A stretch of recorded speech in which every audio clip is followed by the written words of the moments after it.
Hoy veremos las congregaciones en condiciones extremas en el contexto del gran conflicto entre Jesucristo y Satanás. Mateo 24, 4 al 24. Jesús dijo, que nadie os engañe. Vendrán muchos en mi nombre, diciendo, yo soy el Cristo. Se levantarán falsos cristos y falsos profetas que engañarán, si fuere posible, aún a los escogidos. Cada congregación presenta a su Cristo y sus predicadores. Es posible que no tengan conciencia de que podrían estar promoviendo falsos cristos y falsos profetas. Gálatas 1:8. Si aún nosotros o un ángel del cielo os anunciare otro evangelio diferente del que os hemos anunciado, sea anatema. Aún en esos ambientes el verdadero Cristo hace su labor de rescatar a las almas. Juan 1:5. La luz en las tinieblas resplandece y las tinieblas no prevalecieron contra ella. Otra forma de llamar a los falsos cristos es anticristos y son producto de la división de la iglesia en congregaciones antagónicas. Primera de Juan 2, 18 al 19. Han surgido muchos anticristos. Salieron de nosotros, pero no eran de nosotros. Porque si hubieran sido de nosotros, habrían permanecido con nosotros. Pero salieron para que se manifestase que no todos son de nosotros. El prefijo anti puede significar en contra o en lugar de, pero en el caso del anticristo tiene los dos significados. Satanás ataca a Cristo, suplantándolo mediante un falso Cristo, tan parecido pero tan diferente al verdadero que puede engañar a algunos de los escogidos. Jesús venció a Satanás con un escrito está. El conocimiento cabal de la palabra de Dios nos ayuda a identificar a los falsos cristos, a los falsos profetas, al anticristo. Mateo 4:10. Jesús le dijo, vete, Satanás, porque escrito está, al Señor tu Dios adorarás y a Él solo servirás. Una congregación sana es la que más apegada está a la verdad bíblica en sus creencias y conductas. Primera de Timoteo 3:15. La casa de Dios, que es la iglesia del Dios viviente, columna y baluarte de la verdad. La congregación sana cuida que las enseñanzas sean verdaderas conforme a la Biblia. Primera de Timoteo 6:3-4. Si alguno enseña otra cosa y no se conforma a las sanas palabras de nuestro Señor Jesucristo y a la doctrina que es conforme a la piedad, está envanecido, nada sabe. Tito 2:1. Habla lo que está de acuerdo con la sana doctrina. En el contexto del gran conflicto, Juan en el Apocalipsis recibe visiones importantes. Apocalipsis 12, 1 y 3. Apareció en el cielo una gran señal, una mujer vestida de sol con la luna debajo de sus pies y sobre su cabeza una corona de 12 estrellas. Sobre la identidad de esta mujer hay gran división de la cristiandad. Una mayoría piensa que se trata de la Virgen María, pero en el verso 3 aparece otra señal. He aquí un gran dragón escarlata que tenía 7 cabezas y 10 cuernos, y en sus cabezas 7 diademas. En ambos casos dice el texto que son señales o símbolos. Si el dragón es un símbolo y no un dragón de verdad, la mujer también es un símbolo, no una mujer de verdad. La identidad del dragón está en el verso 9, claramente identificada como Satanás. Y fue lanzado fuera el gran dragón, la serpiente antigua, que se llama Diablo y Satanás, el cual engaña al mundo entero. ¿Quién o qué es la mujer vestida del sol con la luna debajo de sus pies y sobre su cabeza una corona de 12 estrellas? Las figuras del sol, la luna y las estrellas son identificados en el sueño de José como su padre Abraham, su madre Sara y sus hermanos, o sea, la nación de Israel. Génesis 37, 9-10. Después José tuvo otro sueño. Veía que el sol, la luna y 11 estrellas me hacían reverencias. Su padre le reprendió, ¿acaso tu madre, tus hermanos y yo vendremos a hacerte reverencias?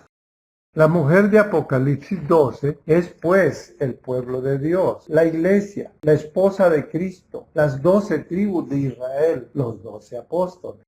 La mujer vestida de sol se refiere a la iglesia del Antiguo Testamento inscrita en el cielo, gloriosa, sin mancha ni arruga. Y se dice de ella en Apocalipsis 12:3, estando encinta clamaba con dolores de parto en la angustia del alumbramiento. Esta condición hace referencia al cumplimiento del tiempo profético para que naciera en el mundo el Mesías. Gálatas 4:4. Pero al llegar la plenitud de los tiempos, envió Dios a su Hijo, nacido de mujer, nacido bajo la ley. Jesús será el Mesías esperado de todo el pueblo de Israel, que esperaba en él su redención. Mateo 1:1. Libro de la genealogía de Jesucristo, hijo de David, hijo de Abraham.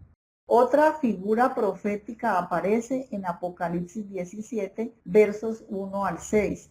Te mostraré la gran ramera, que está sentada sobre muchas aguas, con la cual han fornicado los reyes de la tierra, y los moradores de la tierra se han embriagado con el vino de su fornicación. Vi a una mujer sentada sobre una bestia escarlata, llena de nombres de blasfemia, que tenía 7 cabezas y 10 cuernos. Si la mujer vestida de sol representa a la iglesia pura y verdadera, la mujer sentada sobre la bestia representa una iglesia falsa y manchada, un gran poder religioso que ha negociado a conveniencia con los reyes de la tierra, y una gran multitud de personas ha sido contaminada con sus falsas doctrinas. Una característica de esta iglesia poderosa es su adicción por el lujo y la riqueza material reflejada en sus suntuosos templos y la vestidura de atuendos de sus sacerdotes. Apocalipsis 17:4. Y la mujer estaba vestida de púrpura y escarlata y adornada de oro, de piedras preciosas y de perlas. Otra característica es la mezcla de creencias paganas y abominables a Dios en sus doctrinas. Dice el verso 4 y 5. Y tenía en la mano un cáliz de oro lleno de abominaciones y de la inmundicia de su fornicación, y en su frente un nombre escrito, un misterio: Babilonia la Grande, la madre de las rameras y de las abominaciones de la tierra. La iglesia falsa tiene poder religioso, político y militar, y lo usa para perseguir, torturar y matar a toda persona o grupo de personas que se oponen o no se le sujetan. Verso 6. Vi a la mujer ebria de la sangre de los santos y de la sangre de los mártires de Jesús. Los dirigentes y los miembros de esta poderosa organización religiosa, al no estar auténticamente convertidos en su error, creerán estar haciendo lo correcto. Juan 16:2. Os expulsarán de las sinagogas, y viene el día en que cualquiera que os mate pensará que está prestando un servicio a Dios. El período de mayor crueldad en las persecuciones y martirio de los cristianos duró 1260 años. Apocalipsis 12:6. Y la mujer huyó al desierto, donde tiene lugar preparado por Dios, para que ahí la sustenten por 1260 días. Dios hace las revelaciones del Apocalipsis en lenguaje metafórico, para que lo entiendan sus verdaderos seguidores y no sus enemigos. Apocalipsis 12:13 al 14. El dragón persiguió a la mujer, y se le dieron a la mujer las 2 alas de la gran águila para que volase de delante de la serpiente al desierto, donde es sustentada por un tiempo y tiempos y la mitad de un tiempo. Apocalipsis 13:5 al 7. Se le dio autoridad para actuar 42 meses y abrió su boca en blasfemias contra Dios, y se le permitió hacer guerra contra los santos y vencerlos. El cálculo de la extensión de este período de persecución se basa en que un tiempo equivale a un año y que un día equivale a un año. Daniel 4:25. 7 tiempos pasarán sobre ti hasta que conozcas que el Altísimo tiene dominio en el reino de los hombres. El mes bíblico es siempre de 30 días, por tanto 42 meses equivalen a 1260 días, años. Un tiempo son 360 días, 2 tiempos 720 y medio tiempo 180 días. La suma vuelve a dar los 1260 días años. Así la extensión del período se confirma de 3 maneras diferentes, mostrando la gran importancia de la profecía. Este periodo profético se menciona también en el libro de Daniel, donde la iglesia falsa se representa con la figura de un cuerno pequeño. Daniel 7, 7 al 8. He aquí la cuarta bestia, tenía 10 cuernos. He aquí que otro cuerno pequeño salía entre ellos. Este cuerno tenía ojos como de hombre y una boca que hablaba grandes cosas. Daniel 7, 23, 25. La cuarta bestia será un reino en la tierra. Los 10 cuernos significan que de aquel reino se levantarán 10 reyes, y tras ellos se levantará otro, el cual será diferente de los primeros, y hablará palabras contra el Altísimo. Y a los santos del Altísimo quebrantará, y pensará en cambiar los tiempos y la ley, y serán entregados en su mano hasta tiempo y tiempos y medio tiempo. El cuerno pequeño es un rey diferente porque además de ser un poder político y militar, es principalmente un poder religioso que persigue a toda persona y grupo de personas que no se sujetan a su autoridad. Verso 21. Y veía yo que este cuerno hacía guerra contra los santos y los vencía. Solo hay una organización cristiana que tiene tanto poder sobre todo el mundo y que es sostenida por la mayoría de los gobiernos del mundo y que está registrada en la historia de la humanidad persiguiendo, torturando y matando a sus opositores. La única cuyo supremo dirigente tiene el atrevimiento de colocarse en lugar de Dios, como lo indica el título oficial de su máximo líder, Vicarius Filii Dei, que significa el representante del Hijo de Dios. Apocalipsis 13, 16 al 18. Y hacía que a todos se les pusiese una marca en la mano derecha o en la frente, y que ninguno pudiese comprar ni vender, sino el que tuviese la marca o el nombre de la bestia, o el número de su nombre. El que tiene entendimiento cuente el número de la bestia, pues es número de hombre y su número es 666. El número de la bestia es romano, por lo tanto se debe contar con los números romanos que forman parte del nombre. Vicarius Filii Dei. La B tiene valor de 5, la I vale 1, la C vale 100.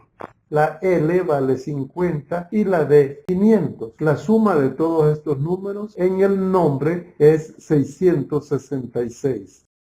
El período de los 1200 años de dominación del cuerno pequeño sobre todo el mundo inicia en el año 538 DC, cuando a raíz de cambios importantes en el Imperio Romano, el obispo de Roma es declarado cabeza universal de la Iglesia. Daniel 12:7. Será por tiempos y la mitad de un tiempo, cuando se acabe la dispersión del poder del pueblo santo. El período terminó en 1798, cuando la Revolución Francesa puso fin a la dominación religiosa, llevando preso al Papa a Francia. El papado perdió mucho del poder que tenía. Sin embargo, después de 1798 fue recuperando fuerza y en la actualidad tiene ya otra vez mucho poder político y religioso. Apocalipsis 13:3. Vi una de sus cabezas como herida de muerte, pero su herida mortal fue sanada. Y se maravilló toda la tierra en pos de la bestia. Lucius Ferraris, un teólogo católico del siglo XVIII, declaró que el Papa es como si fuese Dios en la tierra, único soberano de los fieles de Cristo, principal Rey de reyes y Señor de señores, que tiene la plenitud de poder, a quien Dios el Omnipotente le ha confiado, no solo la dirección de lo terreno, sino también del reino celestial. La misma pretensión que tuvo el ángel lucero que llegó a ser después Satanás. El poder religioso del papado ya restaurado vuelve a hacer guerra contra los escogidos de Dios y gradualmente volverá a tener el poder destructivo que tuvo en los 1260 años. Apocalipsis 12:17. Entonces el dragón se llenó de ira contra la mujer y se fue a hacer guerra contra el resto de la descendencia de ella, los que guardan los mandamientos de Dios y tienen el testimonio de Jesucristo. El poder del cuerno pequeño, con la complicidad de otros grupos religiosos y los gobiernos civiles, estarán presentes en nuestro mundo hasta el final de la historia en el regreso de Jesús. Segunda Tesalonicenses 2, 2 al 8. La venida de nuestro Señor Jesucristo no vendrá sin que antes venga la apostasía y se manifieste el hombre de pecado, el hijo de perdición, el cual se opone y se levanta contra todo lo que se llama Dios o es objeto de culto. Tanto que se sienta en el templo de Dios como Dios, haciéndose pasar por Dios. Ya está en acción el misterio de la iniquidad, solo que hay quien al presente lo detiene, hasta que él a su vez sea quitado de en medio. Entonces se manifestará aquel inicuo a quien el Señor matará con el espíritu de su boca y destruirá con el resplandor de su venida. Este mensaje de la Biblia no se refiere a personas particulares que siendo católicas aman a Dios y procuran hacer su voluntad. Se refiere a un sistema religioso con las características de esta profecía. Oramos porque ustedes, como personas, tengan un compromiso con Dios y su palabra y puedan crecer conforme a su voluntad.